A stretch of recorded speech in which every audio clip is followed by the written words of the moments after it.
Komunikasi keluarga sering dianggap sudah biasa, tapi kalau diremehkan bisa berbahaya loh. Nah, bagaimanakah komunikasi antar anak dan orang tua seharusnya dilakukan? Berikut penuturan dari Ibu Ike Junita yang merupakan ahli komunikasi di Fakultas Ilmu Komunikasi Unisba. Dunia anak-anak itu seharusnya dunia yang sangat indah. Nah, ini harus didukung dengan komunikasi yang baik. Banyak masalah komunikasi yang terjadi pada anak ini sebenarnya sangat berkaitan dengan lingkungannya.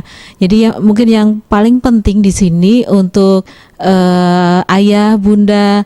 Jadi tidak hanya bunda, jadi untuk ayah, untuk papa, untuk mama harus menyadari betapa pentingnya komunikasi itu dibangun oleh lingkungan sehingga anak-anak bisa berkomunikasi dengan nyaman. Misalnya ketika anak kita masih kecil, jangan sampai seorang anak ini dibentak ketika dia sedang berbicara atau mungkin sedang mengutarakan pendapat. Nah, ini situasi demokrasi ini harus penting dibangun dalam keluarga sehingga anak-anak merasa nyaman berkomunikasi dalam lingkungannya. Dan ketika dia berada di lingkungan yang lebih luas, misalnya di sekolah, kemudian di tempat-tempat komunitasnya, dia merasa akan nyaman dan tidak takut lagi dalam berkomunikasi. Pola asuh menjadi faktor yang sangat menentukan bagaimana nanti anak berkomunikasi dengan teman sebayanya. Selalu dibebaskan berkomunikasi, selalu dibebaskan berpendapat, mengeluarkan daya imajinasinya, kreativitasnya yang dia sampaikan dalam berkomunikasi.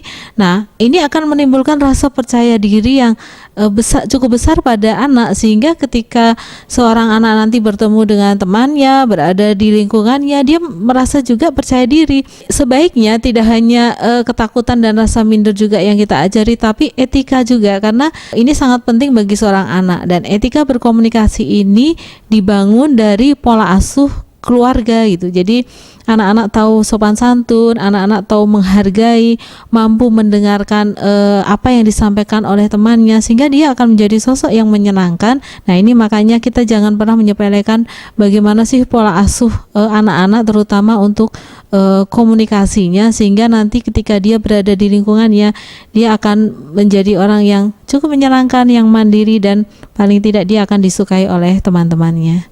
Ada sebuah istilah yang sangat penting, words can change the brain. Jadi betapa kata-kata ini sangat mempengaruhi otak kita, pemikiran kita.